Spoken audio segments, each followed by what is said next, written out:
Hello and welcome back to Olotita. I'm Krista Shirley, and today's video is for me to share a little bit more with you about my story. I know some of you who know who I am and have seen my scars have a lot of questions about what happened. And if you've been watching my asana videos, maybe you're wondering too. So I want to give a little bit of time to focus on more about how I've overcome what happened than what happened, but to fill in the gaps for those of you who are always kind of curious as to why I have so many scars in my body. So I have been a yoga teacher for over 20 years, and I had a yoga studio in Orlando and taught workshops and retreats around the world. And I had really created a life I loved, doing what I loved for a living and interweaving different passions I had. For example, travel with yoga, creating retreats, getting to go teach workshops in different places around the world. And I really did overtax my body a lot through the years. And over time, my shoulders gave me trouble. So I had a rotator cuff surgery on my left shoulder in April of 2019. And unfortunately, that surgery with Dr. Daryl Osbar at Orlando Health gave me an infection.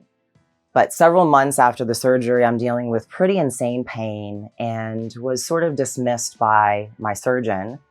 And so I went to see different doctors around the country in Maryland and Colorado and here in Florida. And all of them said the same thing, that it looked like I had an infection. They needed to go back in. It didn't look good in my shoulder. And I chose the Stedman Clinic, and I chose Dr. Matthew Provencher. I was really impressed with the Stedman Clinic. It's a world-class facility. Dr. Provencher basically said he thought I had an infection and it had to be addressed. We had to go back in. He also thought I had scapular bursitis. So we're going to do a small scapular bursectomy. September of 2019, I remember arranging an Airbnb for myself, my sister, and my son, getting a rental car and devoting time because I wanted to do PT there and I wanted to follow up with that doctor. But when I came out of that surgery, that's when the nightmare really began for me. Yes, they found an infection. Awesome. I had to get a PICC line placed in my heart and have antibiotics orally administered 45 minutes a day for 6 weeks. And that was really fun. I was in excruciating pain, the likes of which I had never experienced in my life. And I was dismissed every step of the way, that my pain was too high for my surgery. It was a surreal experience, to say the least. But after I got home and started to do PT, getting out of the sling, it was obvious to me and my PT that there was no function in my rotator cuff, which is part of your shoulder. So my supraspinatus nerve was somehow affected. Something was wrong with it because my infraspinatus and supraspinatus would not work. And I'll be honest with you, I've worked with clients my entire life and all kinds of physical limitations. I've worked with blind people, I've worked with people missing limbs, and I do feel as though I've always been very empathetic and tried very hard to craft a practice for them and a way for them to approach Ashtanga yoga that they could feel like it's really accessible to them, you know? And I felt like a really deep connection to their experience, but I had no idea. And I do think that's one of the reasons I've gone through what I've gone through, because there is no way to explain to any human what it feels like to know you have a limb that you need to move and you can't move it. Like, your brain is trying, your brain understands what to do, and you can't move your limb. So I was in this like really terrible nightmare for a long time. I traveled to see experts and specialists in California, North Carolina, New Jersey, New York, Texas, all over Florida, Maryland, you name it. And every one of them gave me a very different diagnosis, because one thing that I've learned about the medical world is that everyone's an expert until they make a mistake, and then they're just practicing medicine. And every doctor practicing medicine was giving me a different perspective of what he thought was wrong. And all the while I was screaming there was something wrong with my nerve, but it would have been preposterous, really. Perhaps Parsonage Turner, which is a nerve issue. Nonetheless, fast forward, because of all these different misdiagnoses, because of the insanity of it, because I was a special case. So again, in the medical world, it seems there are protocols for specific conditions or issues. And if you don't fall within one of those specific protocols or issues or conditions, and you are an outsider, then either you're thrown away and every doctor tells you, I don't know what to do with you, I don't know where to send you, or you're given a very specific diagnosis that for sure this is the problem, or most likely the problem, but you should address it, or, everybody has their opinion. But when you don't fall inside the box, no one wants to help figure out the mystery. And if they try and fail, then it's your life. So I've experienced a number of various different scenarios and different experiences within the medical world. And I can say that after the nerve was severed in September of 2019, we didn't know it was severed for a long time. So that added to the problem. Nobody identified the problem, so nobody fixed the problem for a long time. And instead they made a lot more problems. So I've got scars from an unnecessary surgery that did nothing to make it better. Thank God that surgery didn't really make it much worse, but I had big scars in my body. But to fast forward to April of 2020, I had been working with a nerve specialist for at least 5 or 6 months now. And at this point, many experts and many specialists still had not been addressing any of the issues that were actual issues. It was just a lot of running around. Check this out, get this MRI, get this test done, get this study done. It was a really insane experience. And all the while I was screaming, I think my nerve was cut. And as deeply and intimately as I know my body, no one understood how deeply and intimately I knew my body. I mean, I have a very intimate relationship with this body that I've worked with in yoga every single day for so many years. And every single doctor seemed to dismiss that piece of it, which was really hard for me and made me feel quite crazy along the way as well, and have a lot of fear. So it was a really dark time for me personally. I had a PT at that time who I'd been working in PT every step of the way, basically 3 days a week, every single step of the way. And my PT was a really nice guy. And he knew, again, for following procedures and protocols and specific conditions and situations, he is your guy. But he was scratching his head every step of the way with my particular case and condition, just like everyone else. So, but he was an advocate for let's follow this nerve issue, because everybody else kept saying, oh, the nerve is going to wake up. Maybe it's Parsons-Turner syndrome, or maybe it's just a simple neuropraxia. And, one day you'll have your shoulder back. Like, it's fine. No big deal. This thing, it's been poked and prodded a good bit. You had this nasty infection and all these different ideas as to what was wrong and when it would come back. So nonetheless, found this Dr. Zumstag at Orlando Health. Although I had a bad experience with Dr. Daryl Osbar at Orlando Health, and I did get an infection, and I would not recommend that you see him for surgery, personally.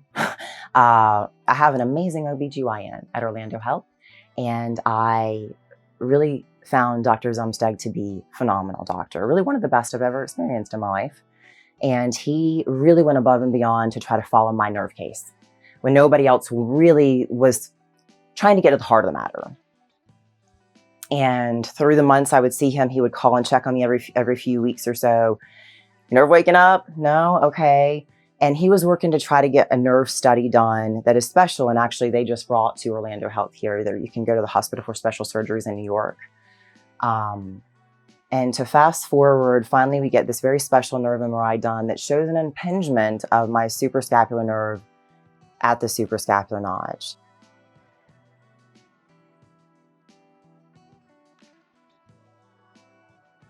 I will explain a little bit more in time as I teach you more about anatomy, because you, my friend, should know about the body that you live in, especially if it's working properly. So I'll be teaching you a lot educationally about your muscles and your bones and your joints and what they do and how to take care of them, especially as we age.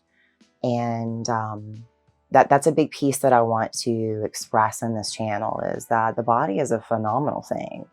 And the mind is just as phenomenal. So despite whatever happens, anything is really possible. the main basis of today. But to fast forward, I was convinced to do a nerve decompression surgery in April of 2020. A lot of surgeries back to back. But with nerves, you know, it's a time. Time is not your friend. So I went in for what was supposed to be a nerve decompression surgery to basically decompress your nerve.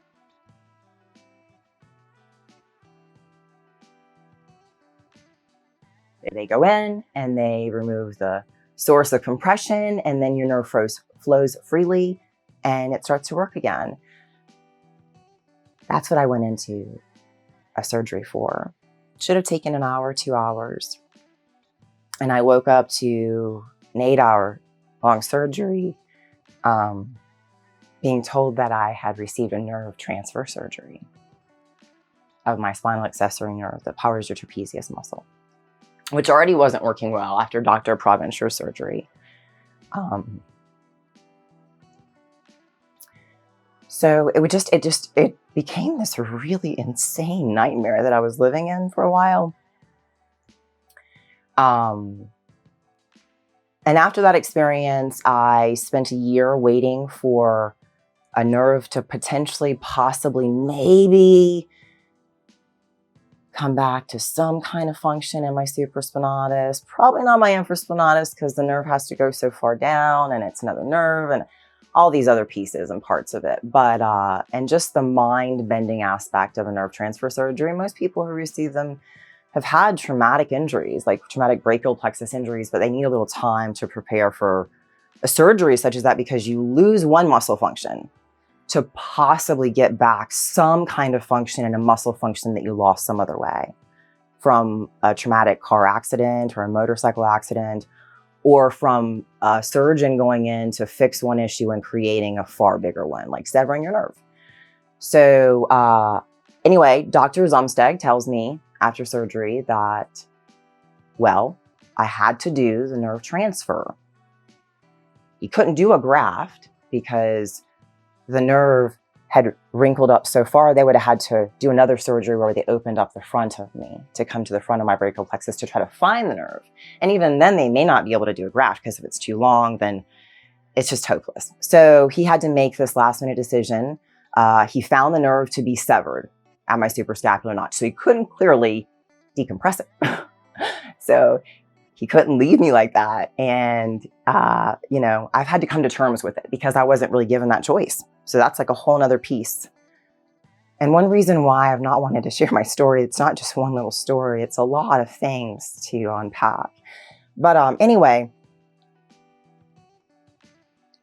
he did a nerve transfer and he took away my trap, which was like the only part of my back and scapula that was working. And over time, I'll teach you how scapular function works, scapular rhythm, to help you understand your back muscles and your chest muscles and your arm muscles and how they work together and why they work the way they do. But I had a dead limb, like it was just dead. And yeah, so waited a year working with PT all the way, getting nerve studies done, and the nerve wasn't coming back. The nerve wasn't coming back. The function wasn't coming back.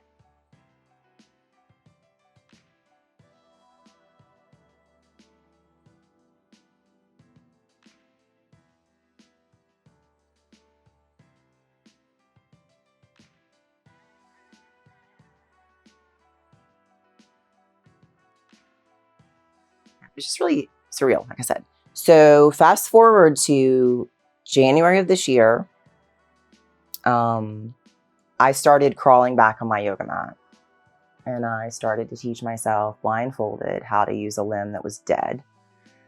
And I started trying to teach myself, like, I don't effing care what any of these doctors tell me. I don't care what the reality is right now, because I gotta change it. Something's gotta change. And the same thing with meditation. Like, I could not meditate sitting up for a very long time. I had to retrain myself to meditate laying down. And every step of the way, I had to fight for what I had before. I had to fight my way back. And then come March of this year, which is 11 months after the surgery, and just to give you an idea, with a nerve transfer surgery, Basically, after 18 months, according to Western medicine, you have what you have. That's it. Whatever function you have back, you have. Even with neuropraxia or parsonage turner syndrome, other different types of neuropraxia injuries, you may not get the function back at all. You may not get all of it back. You may get some of it back. There's all these things that go along with this aspect of nerves and how they work and how they grow, and they are the worst part of the body to damage. So every nerve injury is different. And if you're specifically talking about a nerve transfer, depending on where your nerve is transferred and from what muscle and what nerve, it's different. The length of the nerve damage or injury is different, and that all spells out potential for recovery, duration of recovery, and things like that. So for me, your suprascapular nerve is a nerve that comes from your brachial plexus at C6 nerve root, and it travels down through the brachial plexus under your shoulder, and along the way at C6, your suprascapular nerve innervates not only your supraspinatus, but also your infraspinatus. So this particular nerve, suprascapular nerve, is powerful for your rotator cuff. And your rotator cuff is a series of 4 muscles that power your shoulder joint. So they rest underneath your deltoid, which we might think of as kind of the shoulder muscles. Those are the more superficial shoulder muscles. But your infraspinatus, supraspinatus, teres minor, and subscapularis are the 4 rotator cuff muscles that power your shoulder. And the shoulder joint and the hip joint are the 2 most flexible and 2 most fragile joints in the human body. So the level of stability isn't there because you want to have the movement. So you're always working to find balance in these very mobile joints. With a nerve transfer at the suprascapular notch, you have to wait around 3 to 4 or 5 months to see any kind of nerve intervention at that point. And then it would be another 8 or 9 months from that point to potentially see nerve intervention into the infraspinatus because of the nerve transfer, right? So I was looking at around a 12-month window to see if I would get back my supraspinatus and infraspinatus. And 11 months out, we did a nerve study, and it showed nothing. And it showed that my trap was gone too. I had just started doing yoga again. I had gone to Dr. Joe Dispenza's meditation and brain science retreat in Marco Island, Florida in January of the year as well. I really was getting myself back into a positive mindset and working with my physical therapist, very frustrated because I was starting to beg him, please work with my limb. Please take my limb and move it in space. Let me close my eyes and let you move my limb in space and try to reteach my brain. I know there's a way that I can do this. I wasn't ready to give up. But instead, at that particular PT appointment, my PT dismissed me from care, told me to find an occupational therapist, told me to, learn to live with my disability and to file for disability. And that is also the outcome everyone offered me.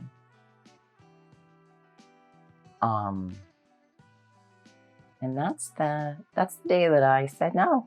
Thank you. Thank you so much. I had tried a number of physical therapists around that time to only really be disappointed in their perspective and outlook of me, what's going on. And I was blessed because I was in alignment energetically with the universe, with what I want. No, I don't want that story. Thank you so much. Can I put that back on the shelf now? I tried it out. I'm like, it doesn't fit me very well. So I was at this point where I was like, okay, let's align properly. And it was crawling back to my mat. It was meditating lying down. And then making a different choice. I feel like I was presented an option. You can give up now, Krista. Here's your chance. Here is your chance. It's such a beautiful chance for you to just give up. And so I had to make a different choice because I wanted a different choice. And since then, the universe brought me an amazing physical therapist who definitely thinks outside the box, who has a very different skill set, who has a fresh perspective of anatomy and the human body and what we're capable of. And he does believe that it doesn't matter what any of us have been through, that if we use aspects of understanding the body and training that body in a very specific way, load bearing, weight bearing, flexibility movements, all kinds of things built in to help your body retrain neurologically and neuromuscularly how to move itself. That despite the fact that I might not have intervention in my infraspinatus or supraspinatus or parts of my trapezius, my body, the brilliant thing it is, my body will find a way to do the thing I want it to do if I do specific things to get it there. And it's a lot of neurological retraining. So it is rerouting neurologically. But there's so many aspects to that. And honestly, so many aspects that Western medicine does not understand. We still to this day, it is one of the most enigmatic parts of the body in some ways because it's a very fragile thing. It's hard to grow. It's hard to heal. It's hard to fix. And it does so much. I really am grateful to have found him, especially at the time I did. I was about 3 months into my yoga practice. I then got the chance to make a lot more choices. I then began to remember I am not a victim of my life. I am not a victim of anything. Like, this thing happened to me and it sucks and it's just awful. And in fact, I hope after today not to really ever talk about it again. But it happened, and it's part of my story, and there are a lot of beautiful lessons to learn from it, and I am learning those. I've learned some of them, and I know there are many more to understand along the way. But I still get choices. And so after my choice to not be a victim there anymore, I'm aligning properly, and in all aspects of my life, I'm making very powerful choices because I remember that I'm not a victim of my life, and neither are you. If you want to feel better, if you want to be healthier, if you want to have more abundance or more freedom or more flexibility in your life or in your body, it's all up to you. And I've been through so many things in my life that I could say, oh, I'm a victim of this and this terrible thing happened, and we all can. Well, we all get to choose the story we're going to tell. We all get to choose how we see the world. And I'm here to tell you today, that's part of my story. And since that part of my story, well, a lot of other things are happening because there is always change. And I always preach that on this channel, embrace change. It's those of us who are so rigid in our thinking and we're so set in our ways and we're so stuck that when change does happen, it destroys us. Don't let change destroy you, and instead remember that no matter how good or bad life is or will be or was, you create tomorrow and the next day. And if something isn't the way you want it, well, if you're open to change, if you're open to becoming something better than you are now, well, then you'll probably align yourself with the thing that you desire. I know I'm experiencing that in my life. I'm experiencing function that I only thought was ever possible again when I got into my dream space, which became a really special space, like reaching for a coffee cup. This movement, still a little wobbly, but I'm almost there. I'm almost where I want to be. Now, I can't hold a gallon of milk on this arm right now, but I will. I will. And I'll show you when I do. So I hope this answers a few of your probing questions about why I have these crazy scars. And I will show them to you. And I'll break down in posture by posture of the primary series what these movements or what these muscles do for you in your body, and I'll let you have a greater appreciation. So when you're doing your gratitude journal every day, Well, if you have a trapezius for me and an infraspinatus and supraspinatus, will you write down in your gratitude journal that you're grateful you have those muscles? I would love that.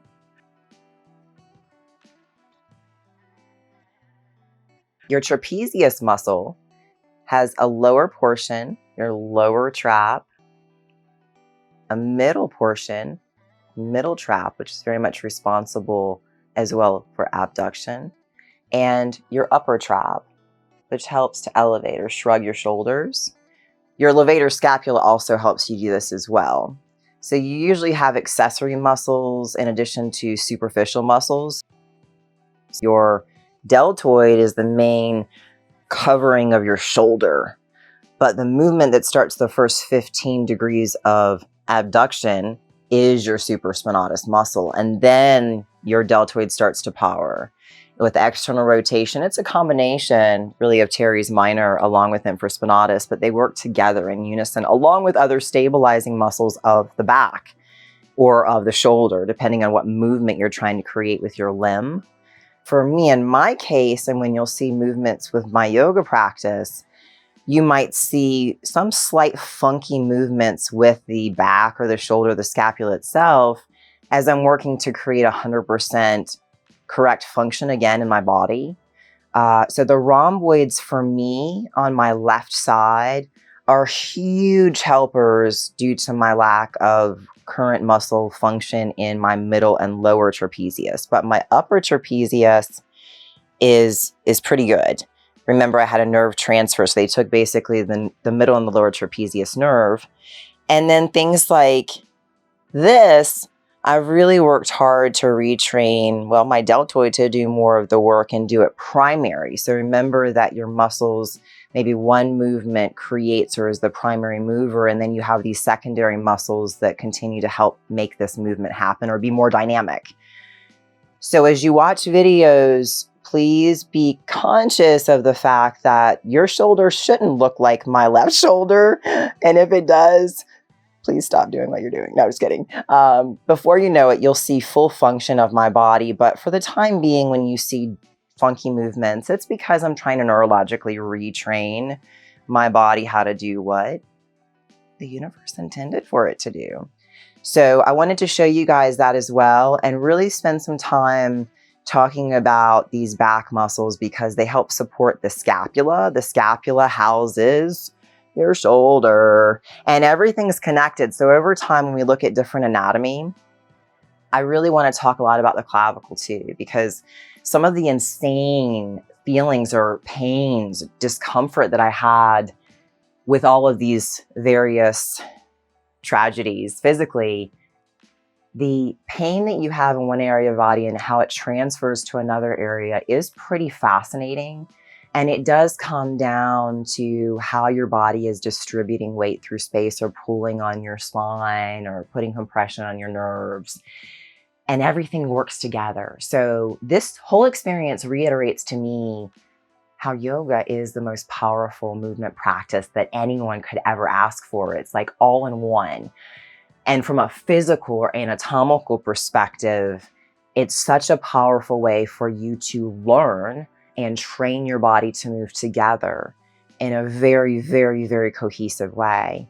And in fact, by doing that, you often fix or heal a lot of things that might be wrong with you. Because when you're training your body how to be equal on one side or the other, whether it's through a balancing posture or through the way that you're breathing through your diaphragm or squeezing muscles, it's helping you learn how to integrate your body as one whole piece. And we do pull it apart in different yoga movements or stretches because we're training our body and mind how to be in space proprioceptively. But with yoga, the piece of it that I've learned that I hope through this channel to bring to you more and more is that it's about this three-dimensional world and this fifth-dimensional world.